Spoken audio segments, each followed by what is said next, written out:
အကိုရေးတဲ့ AI ဇာတ်လမ်းတွေဖန်တီးတဲ့အခါတဲ့ character consistent ဖြစ်အောင်ဘယ်လိုလုပ်ရမလဲတဲ့ video ဘိုင်းမှာတိတ်ပြဿနာမရှိပေမဲ့တဲ့ audio ဘိုင်းမှာကြတော့တဲ့ character က sense တစ်ခုနဲ့တစ်ခုစကားပြောတာမတူဘူးတဲ့သူပြောချင်တာတော့သူဖန်တီးထားတဲ့ character ကဒီပထမ sense မှာအတန်တစ်မျိုးနဲ့ပြောတယ်ပေါ့နော်နောက် sense ကြတော့ပထမဆင့်ကအတန်နဲ့မတူတော့ပေါ့နော်တခြားအတန်ပုံစံမျိုးနဲ့ပြောတယ်ဆိုပြီးတော့သူကမေးလာတာဖြစ်ပါတယ်ဒီမိတ်ဆွေတွေအတွက်အဖြေကတော့ flow ပါကျွန်တော်တို့ရဲ့ character တွေကို sense တစ်ခုနဲ့တစ်ခုရုပ်တွေလည်းတူစေခြင်းနဲ့အတန်တွေလည်းတူစေခြင်းနဲ့ဆိုရင်တော့ flow ထဲမှာဖြည့်ရှင်းလို့ရပါတယ်ဒါနဲ့ပတ်သက်ပြီးတော့ကျွန်တော်ဖုန်းနဲ့လုပ်လို့ရလားဆိုတော့ရပါတယ်မရအောင်မဟုတ်ဘူးပေါ့နော်ဒါပေမဲ့ကျွန်တော်တို့နည်းနည်းတော့ခက်ပါလိမ့်မယ်ဒီ mobile phone တွေမှာအသုံးပြုနေတဲ့ flow software နဲ့တော့အဆင်မပြေဘူးပေါ့နော်ကျွန်တော်တို့ဒီဖုန်းတွေကနေပြီးတော့ဒီ Google Chrome ကနေ flow website ထဲကိုသွားပါတော့သွားပြီးတော့ကျွန်တော်တို့ရဲ့ browser ကို desktop site ထားမှာရပါမယ်အဲ့ဒီမှာကျွန်တော်တို့ desktop site မှာဒီလိုမျိုးဆွဲကြည့်ရတဲ့အပိုင်းတွေကြာရင်တော့နည်းနည်းတော့အခက်တော့တွေ့လိမ့်မယ်ပေါ့နော်အချိန်ကုန်တာပေါ့ဗျာဒါပေမဲ့ရပါတယ်နော်ဒီစိတ်ရှိတဲ့သူဆိုလို့ရှိရင်တော့အဆင်ပြေပါတယ်နောက်တစ်ခုကကျွန်တော်ကွန်ပျူတာနဲ့လုပ်ရမယ်ဆိုလို့ရှိရင်တော့လ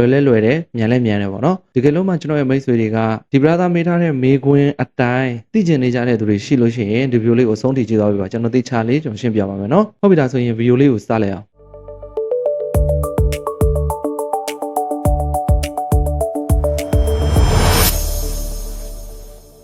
်ဒါဆိုရင်ကျွန်တော်တို့ flow website ထဲကိုဝင်လိုက်ပါတော့ဖုန်းသမားတွေကလည်းဖုန်းနဲ့ဝင်လိုက်ပါကွန်ပျူတာသမားတွေကလည်းကွန်ပျူတာနဲ့ဝင်လိုက်ပါတော့ဖုန်းသမားတွေကတော့ကျွန်တော်တို့ဒီ website ထဲရောက်လာပြီဆိုလို့ရှိရင် desktop site ပြောင်းပြရမှာဖြစ်ပါတယ်ဟုတ်ပြီဒါဆိုရင်ကျွန်တော်တို့ character ဖန်တီးရမှာပေါ့နော် character ဖန်တီးမယ်ဆိုတော့ကျွန်တော်ဒီမှာ new project ဆိုတဲ့အထက်လေးသွားလိုက်ဟုတ်ပြီအဲ့ဒီမှာကျွန်တော်တို့ဒီနားလေးမှာ character ဆိုတာလေးရှိတယ်အဲ့ဒီဟာလေးကိုကျွန်တော်နှိပ်လိုက်မယ်ဆိုလို့ရှိရင်ကျွန်တော်ဒီ flow ကနမူနာပြထားတဲ့ character တွေရှိရပေါ့နော်အဲ့ဒီ character တွေကိုကျွန်တော်တို့ကမလိုချင်ဘူးကိုယ်ပိုင် character တစ်ခုဖန်တီးမယ်ပေါ့နော်ဟုတ်ပြီဒါဆိုရင်ဒီမှာမိတ်ဆွေတို့က character ကိုမိတ်ဆွေရဲ့ရုံနဲ့လှုပ်ချင်နေဆိုရင်တော့ဒီမှာ upload ဆိုပြီးတော့ဒီမှာဓာတ်ပုံတင်တဲ့နေရာလေးရှိရပါတော့အဲ့ဒီနေရာနေကိုပုံလေးကိုတင်ပြီးတော့လုပ်ပါတော့ပြီးတော့ဒီ F1 project ဆိုတာကြတော့မိတ်ဆွေတို့ project ထဲမှာ character တစ်ခုရှိရင်ဒီထဲကနေပြီးတော့ထည့်လိုက်လို့ရပါတော့မိတ်ဆွေတို့က character တစ်ခုခုလုပ်ထားတာရှိလို့ရှိရင်ဒီနေရာမှာပေါ်လာမှာပေါ့နော်ကျွန်တော်ကတော့ဘာမှမလုပ်ရသေးတာဖြစ်တဲ့အတွက်မပေါ်လာဘူးပေါ့နော်ဟုတ်ပြီဒါဆိုရင်ဒီထက်ကထွက်လိုက်မယ်ဟုတ်ပြီဒါဆိုရင်ဒီမှာကျွန်တော်တို့ဒီ character prompt ရေးရမယ်ပေါ့နော် prompt ရေးရမယ်ဆိုတော့ကျွန်တော် ChatGPT တွေကိုသွားလိုက်မယ်အဲ့ဒီမှာ ChatGPT မှာကျွန်တော် prompt ရေးခိုင်းမယ်ပေါ့နော်ဟုတ်ပြီကျွန်တော်ကတော့အစမ်းလုပ်ပြတာဖြစ်တဲ့အတွက်ဒီတိုင်းလေးရေးလိုက်မယ်ပေါ့နော် describe a model prompt တစ်ခုရေးပါမြန်မာမျိုးသားတယောက်ရဲ့ 3D style model prompt ရေးပါပေါ့နော်နောက်ခံပြုထားပါဆိုပြီးတော့ကျွန်တော်ပို့လိုက်ပါမယ်ဟုတ်ပြီဒါဆိုရင်ကျွန်တော်တို့အပေါ်က prompt box ကလေးမှာကျွန်တော် copy ယူလိုက်မယ်ပေါ့နော်အောက်က negative prompt ကိုကျတော့မိတ်ဆွေတို့ထည့်ရင်ထည့်ပေါ့နော်ကျွန်တော်ကတော့မထည့်တော့ဘူးflow တွေကိုသွားလိုက်မယ်သွားပြီးတော့ဒီမှာ describe your new character ဆိုတဲ့အတွက်ဒီမှာကျွန်တော်တို့ character prompt လေးကိုကျွန်တော်ရေးပေးလိုက်မယ်ပေါ့နော်ဟုတ်ပြီပြီးရင်ကျွန်တော်ဒီမြားလေးကိုနှိပ်လိုက်ပါနော်ဒါဆိုရင်ကျွန်တော်ရဲ့ character ကိုဖန်တီးနေပြီဖြစ်ပါတယ်အဲ့ဒီမှာကျွန်တော်တို့ character ဖန်တီးနေစဉ်မှာကျွန်တော်တို့လောက်ရမှာလေးရှိရပါတော့ဒီမှာကျွန်တော် untitled character ဆိုပြီးတော့သူရေးပြထားတယ် character မှာနာမည်မရှိသေးဘူးပေါ့နော်ဒါဆိုရင်ကျွန်တော်တို့ကဒီ character နာမည်ကိုထားလို့ရတယ်ပေါ့နော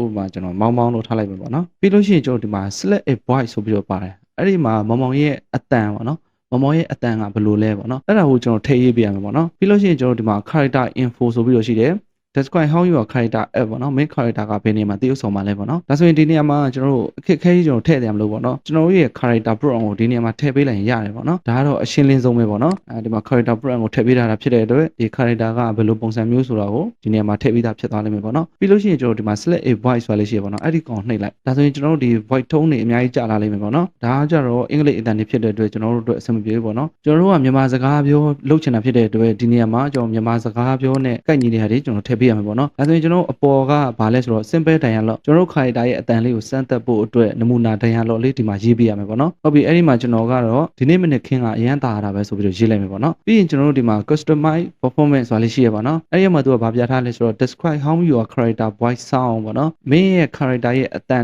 ်အတန်ထားကိုဒီမှာထည့်ရေးပါဆိုပြီးတော့သူပြောထားတာပေါ့နော်ဒါဆိုရင်ကျွန်တော်တို့က voice tone ကိုထည့်ရေးပေးရမှာပေါ့နော်မိတ်ဆွေတို့ရဲ့ character ကဒီမာမာထန်ထန်နဲ့စကားပြောမှာလားပြီးလို့ရှိရင်ရင်ကြီးကြီးစကားပြောမှာလားပေါ့နော်ဒါလေးတွေကိုကျွန်တော်ထည့်ပေးရမှာပေါ့နော်မိတ်ဆွေတို့ကတကယ်လို့မှဒီနေရာမှာမရေးတတ်တော့ဘူးဆိုလို့ရှိရင်အကောင်းဆုံးနည်းလမ်းကတော့ဒီ ChatGPT ကိုပဲတွားမေးလိုက်ပါတော့ဒါဆိုရင်ကျွန်တော်ဒီမှာသူ့ရဲ့ voice tone ကိုဘယ်လိုရေးမလဲဆိုပြီးတော့ကျွန်တော်မေးလိုက်မယ်ပေါ့နော်မိတ်ဆွေတို့ကတော့ဒီနေရာမှာသူ့ရဲ့ voice tone ကိုဘယ်လိုရေးရမလဲဆိုပြီးတော့ရေးလိုက်ပြီးလို့ရှိရင်သူကရင်ကြီးကြီးပြောတယ်ဒါမှမဟုတ်ရင်သူကစကားပြောရင်မာမာထန်ထန်ပြောတယ်ဒီလိုဟာလေးတွေထည့်ရေးပေးပါမိတ်ဆွေတို့လိုချင်တဲ့ပုံစံအတိုင်းဒီလိုမျိုးလေးထည့်ရေးပေးမှရမှာပေါ့နော်ကျွန်တော်ကတော့နမူနာစမ်းပြထားတာဖြစ်တဲ့အတွက်သူ့ရဲ့ voice tone ကိုဘယ်လိုရေးမလဲဆိုတဲ့ဟာလေးပဲကျွန်တော်ထည့်ရေးလိုက်တာပေါ့နော်ဒါဆိုလို့ရှိရင်သူက voice tone သူရေးပေးထားတယ်ပေါ့နော်ဒါဆိုရင်ကျွန်တော်ဒီကောင် copy ယူလိုက် copy ယူပြီးတော့ကျွန်တော် flow ရဲ့ဒီနေရာလေးမှာထည့်လိုက်မယ်ပေါ့နော်သူရေးထားတာကဒီမှာ voice tone ဆိုပြီးတော့ရေးထားတယ်ပေါ့နော် a neutral မြန်မာ male voice young adult 25 30 years old ပေါ့နော်အသက်25 30အရွယ်ရောက်ပြီးသားမြန်မာကောင်လေးရဲ့အတန်ဆိုပြီးတော့သူရေးပြထားတယ်ပေါ့နော်ပြီးလို့ရှိရင်သူအောက်မှာဖြည့်ပေးထားတယ်လည်းအများကြီးရှိတယ်ပေါ့နော်ဒီနေရာမှာတော့ကျွန်တော်တို့ character ရဲ့အတန်နဲ့အတန်ထားပုံစံကိုကျွန်တော်ထည့်ပေးရတာပေါ့နော်ဟုတ်ပြီဒါဆိုရင်ကျွန်တော်တို့ဒီမှာ voice name မှာကျွန်တော်ထည့်လို့ရသေးတယ်ဒါကတော့